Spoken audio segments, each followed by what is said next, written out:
तुम्ही पण जर समोसे आणि कचोरी खायचे जर शौकीन असाल तर ही रेसिपी शेवटपर्यंत नक्की बघा. तुम्ही समोसे आणि कचोरी विसरणार आणि हीच रेसिपी परत बनवणार. मी 1 वाटी रवा आणि 1 वाटी पाणी घेऊन हा रवा मिक्स करून एका साईडला ठेवून देणार आहे. पण रेसिपी शेवटपर्यंत नक्की बघा बरं का, तेव्हाच तुम्हाला समजेल की ही रेसिपी नेमकी काय आहे. आता मी उकळलेले 4 बटाटे घेतलेले आहेत. त्याला मी असं मॅशरने मॅश करून घेते. हवं तर तुम्ही किसणीनेही हा बटाटा किसू शकता, बट मी याच पद्धतीने मॅश करते जेणेकरून याच्यात गाठी नको राहायला म्हणून. बघा, मी सगळा बटाटा असा मॅशरने मॅश करून घेतलेला आहे. आता तुम्हाला प्रश्न पडला असेल की ही रेसिपी नेमकी कोणती आहे, काय आहे हे, तर तुम्ही हे जाणून घेण्यासाठी आपला रेसिपी व्हिडिओ पूर्ण बघा आणि चॅनलला सबस्क्राईब नक्की करून ठेवा, कारण मी अशाच नवनवीन रेसिपी तुमच्यासाठी आणत राहील.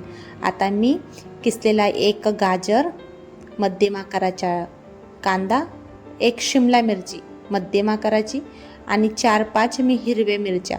तुम्ही हवं तर हिरव्या मिरच्यांचे प्रमाण कमी जास्त करू शकतात, तुमच्या आवडीनुसार येणार आहे.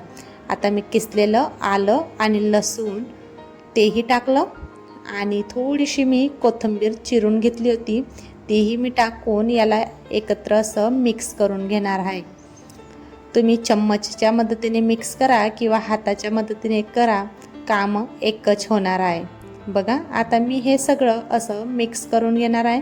जर तुम्ही आपल्या चॅनलवर नवीन असाल तर चॅनलला सबस्क्राईब नक्की करा आणि ही रेसिपी तुम्हाला कशी वाटली हे कमेंटमध्ये नक्की सांगा. आणि हो मंडळी, जर रेसिपी थोडीशी पण जरी आवडत असेल तर रेसिपीला लाईक नक्की करा. बघा, मी सगळं मिक्स करून घेतलं आहे. आता आपण याच्यात थोडेफार मसाले टाकणार आहोत, जे घरात आपल्या उपलब्ध असतात ते.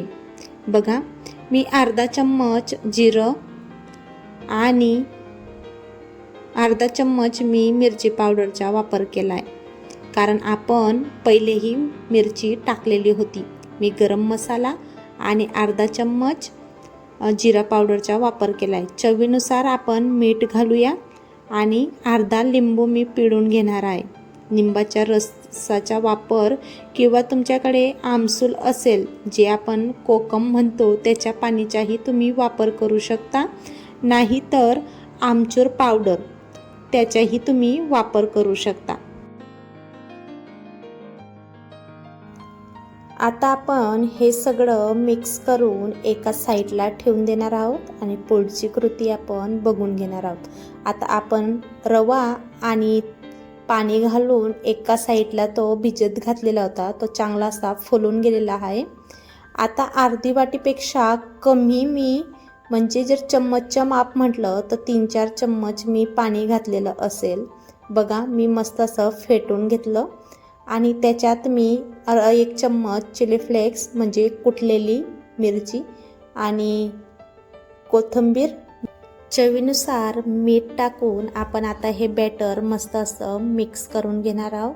लक्षात ठेवा, आपण जे पहिले बटाट्याची उकडमध्ये भाज्या घातलेल्या होत्या त्यात पण आपण मीठ घातलेलं आहे, म्हणून इथं मीठचा वापर थोडा कमीच करा.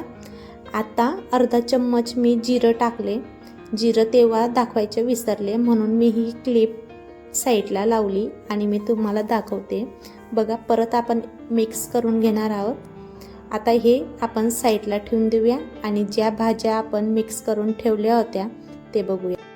मी मध्यम आकाराचे 3 टोमॅटो घेतलेले आहेत. आता त्याला गोल अशा आकारामध्ये मी चिरून घेतलेले आहेत.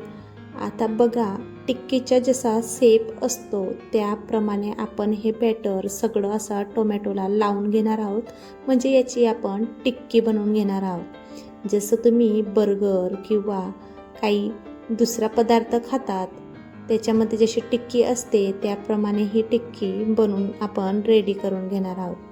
बघा, किती मस्त आपली ही टिक्की बनवून रेडी झालेली आहे. तुम्ही पण याच पद्धतीने ही टिक्की बनवा.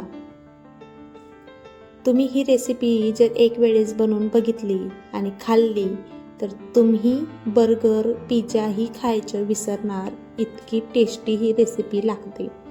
बघा आता मी दुसरं पण तुम्हाला बनवून दाखवते. या पद्धतीने आपण हे सगळं असं बनवून घेणार आहोत. म्हणजे टिक्कीच्या आकाराने आपण हे सगळं बॅटर टोमॅटोला लावून घेणार आहोत. आता मी दुसरी ही टिक्की तुम्हाला बनवून दाखवली आहे. आता मी ह्या सगळ्या टिक्क्या याच पद्धतीने सगळ्या टिक्क्या मी बनवून घेणार आहे. बघा या पद्धतीने आपण सगळ्या टिक्क्या बनवून रेडी करून घेतलेल्या आहेत. आता आपण हे साईडला ठेवूया आणि जी आपण स्लरी बनवून ठेवलेली होती या टिक्कींवरती लावण्यासाठी, ती आपण मस्त असं एकजीव करून फेटून घेऊया. आणि ही टिक्की आपण या पद्धतीने चम्मचच्या मदतीने हे स्लरी सगळ्या अवतीभोवती आपण सगळं लावून देणार आहोत, जेणेकरून आपली टिक्की तेलमध्ये तळायला जाईल तेव्हा असं फाटणार नाही किंवा फुटणार नाही आणि तेलाचे शितळे आपल्या अंगावरती येणार नाही. बघा आपण सगळी स्लरी टिक्कीला मस्त असं लावून घेतलेली आहे. तेल मी तापवायला ठेवलेलं आहे. पण माझ्याकडनं काय झालं, मी ही रेसिपी शूट करत असताना मोबाईल अचानकच खाली पडला आणि ती रेसिपी शूट करायची राहिली आणि ज्या टिक्क्या मी तळायला टाकल्या होत्या त्या तळून ऑलरेडी झालेल्या होत्या तयार. म्हणून मी दुसरी बॅच तळताना तुम्हाला दाखवते. बघा या पद्धतीनं आपण सगळे टिक्क्या असं मस्त मीडियम फ्लेम गॅसवरती तळून घेणार आहोत. आणि पलटायची घाई अजिबात करू नका, जोपर्यंत मस्त असा गोल्डन क्रिस्पी असा कलर तिच्या या पद्धतीने मस्त असं गोल्डन आणि क्रिस्पी तळून झाली की लगेच आपण दुसरी साईड पलटून घेणार आहोत. बघा मी या पद्धतीने मस्त असं क्रिस्पी कलर होईपर्यंत तळलेले आहेत दुसऱ्या बाजूने. आणि आता मी दुसरी बाजू ही तळून घेणार आहे.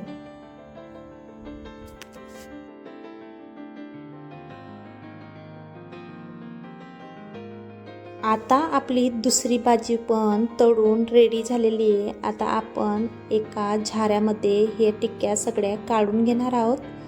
बघा किती मस्त असा कलर आपल्या या टिक्कींना आलेला आहे आणि तळून आपल्या या टिक्क्या रेडी झालेल्या आहेत. जास्त काही टाईम लागत नाही, कम वेळात ही रेसिपी बनवून रेडी होते.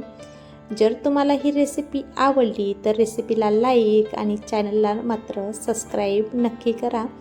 आणि हवं तर तुम्ही तुमच्या फॅमिली मेंबर्सलाही ही रेसिपी शेअर करू शकता. बघा आपली किती मस्त ही टिक्की बनवून रेडी झालेली आहे. तुम्ही ही टिक्की हिरवी चटणी किंवा टोमॅटो केचप सोबतही सर्व करू शकता. आणि ही टिक्की गरम गरम चहासोबतही देखील तुम्ही खाऊ शकता. आशा करते तुम्हाला ही रेसिपी नक्की आवडली असेल. रेसिपी आवडली तर रेसिपीला लाईक, चॅनलला सबस्क्राईब आणि शेअर करायला विसरू नका.